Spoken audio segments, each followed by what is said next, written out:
Good evening, everyone, and thanks for tuning in to Kallipolis Radio. Tonight, I'll be reading a short story from Somerset, Maugham. This one's titled, The Judgment Seat. Thanks for listening. They awaited their turn patiently, but patience was no new thing to them. They had practiced it, all three of them, with grim determination for 30 years.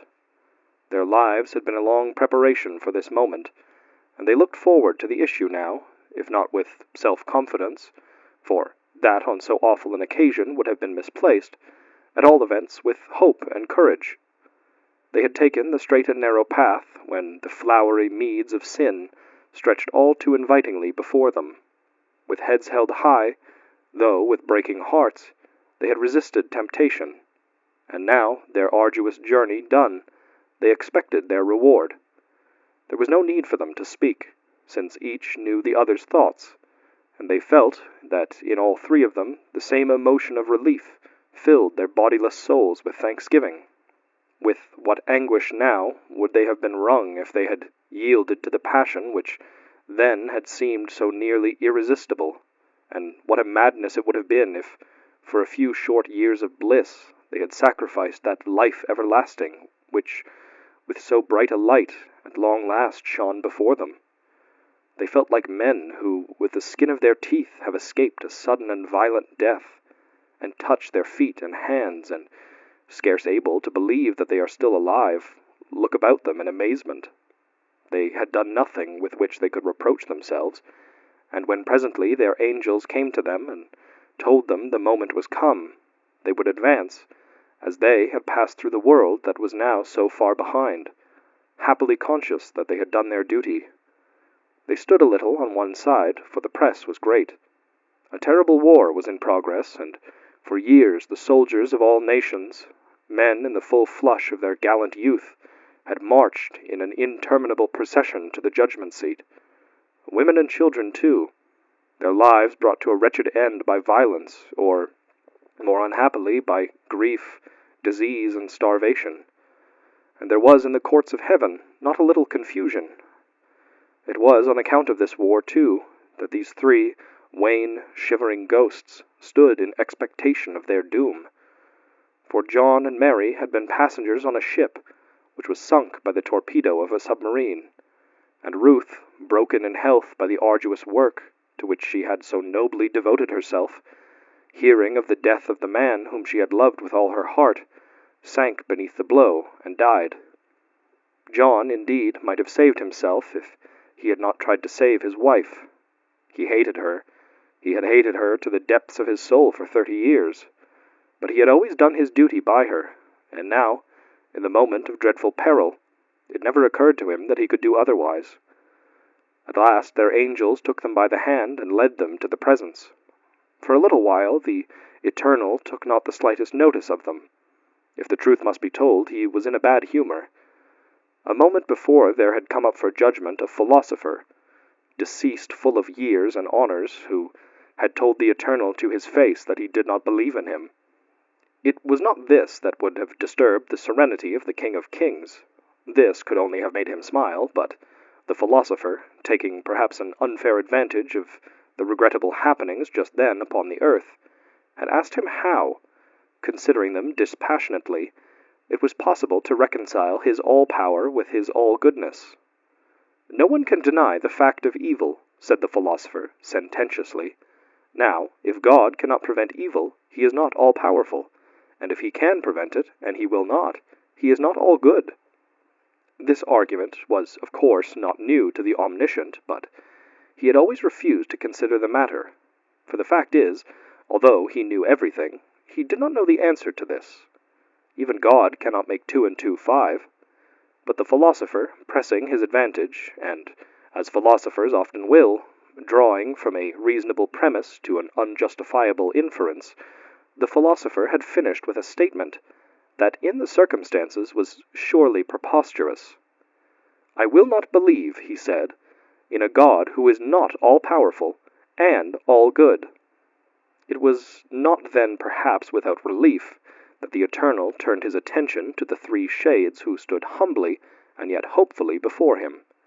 The quick, with so short a time to live, when they talk of themselves, talk too much, but the dead, with eternity before them, are so verbose that only angels could listen to them with civility. But this, in brief, is the story that these three recounted. John and Mary had been happily married for 5 years, and, until John met Ruth, they loved each other, as married couples for the most part do, with sincere affection and mutual respect.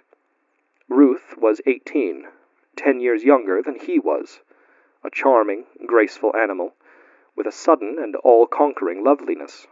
She was as healthy in mind as she was in body, and, eager for the natural happiness of life, was capable of achieving that greatness which is beauty of the soul.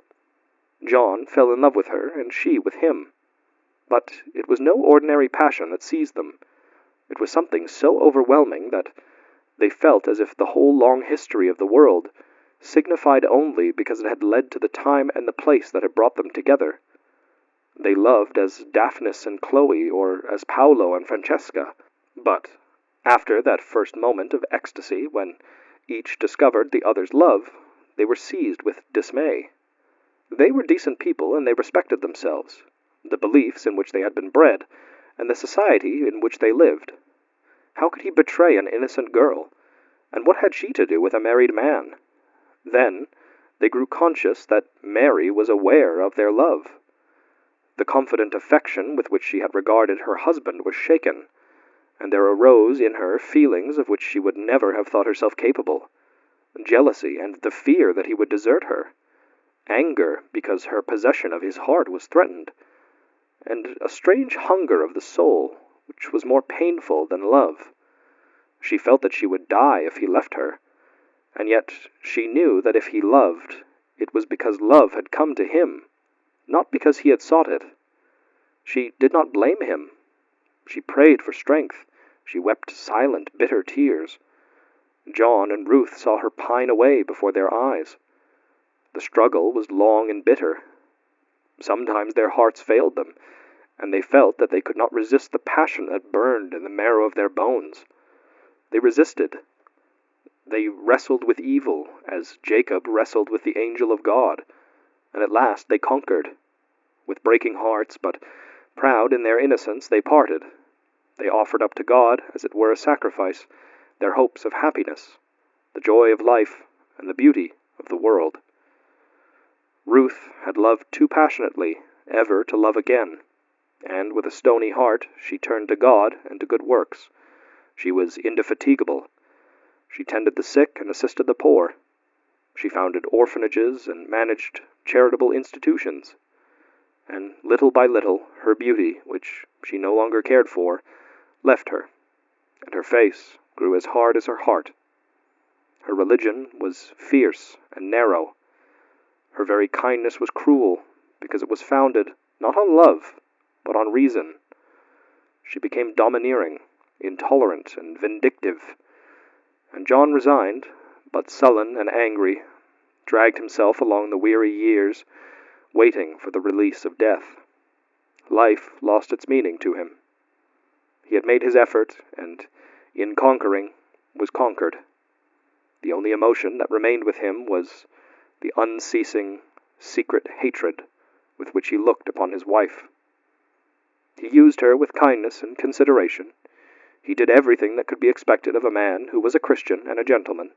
He did his duty. Mary, a good, faithful, and, it must be confessed, exceptional wife, never thought to reproach her husband for the madness that had seized him. But all the same, she could not forgive him for the sacrifice he had made for her sake. She grew acid and querulous. Though she hated herself for it, she could not refrain from saying the things that she knew would wound him. She would willingly have sacrificed her life for him, but she could not bear that he should enjoy a moment's happiness when she was so wretched that 100 times she had wished she was dead. Well, now she was, and so were they. Grey and drab had life been, but that was past. They had not sinned, and now their reward was at hand. They finished, and there was silence. There was silence in all the courts of heaven. "Go to hell," were the words that came to the Eternal's lips, but he did not utter them. for they had a colloquial association that he rightly thought unfitting to the solemnity of the occasion. Nor indeed would such a decree have met the merits of the case. But his brows darkened. He asked himself if it was for this that he had made the rising sun shine on the boundless sea, and the snow glitter on the mountain tops. Was it for this that the brooks sang blithely as they hastened down the hillsides, and the golden corn waved in the evening breeze? "I sometimes think," said the Eternal, "that the stars never shine more brightly than when reflected in the muddy waters of a wayside ditch." But the three shades stood before him, and now they had unfolded their unhappy story. They could not but feel a certain satisfaction. It had been a bitter struggle, but they had done their duty. The Eternal blew lightly. He blew as a man might blow out a lighted match. And behold, where the three poor souls had stood was nothing. The Eternal annihilated them. "I have often wondered why men think I attach so much importance to sexual irregularity," he said. "If they read my works more attentively, they would see that I have always been sympathetic to that particular form of human frailty." Then he turned to the philosopher, who was still waiting for a reply to his remarks. "You cannot but allow," said the Eternal, "that on this occasion I have very happily combined my all-power with my all-goodness."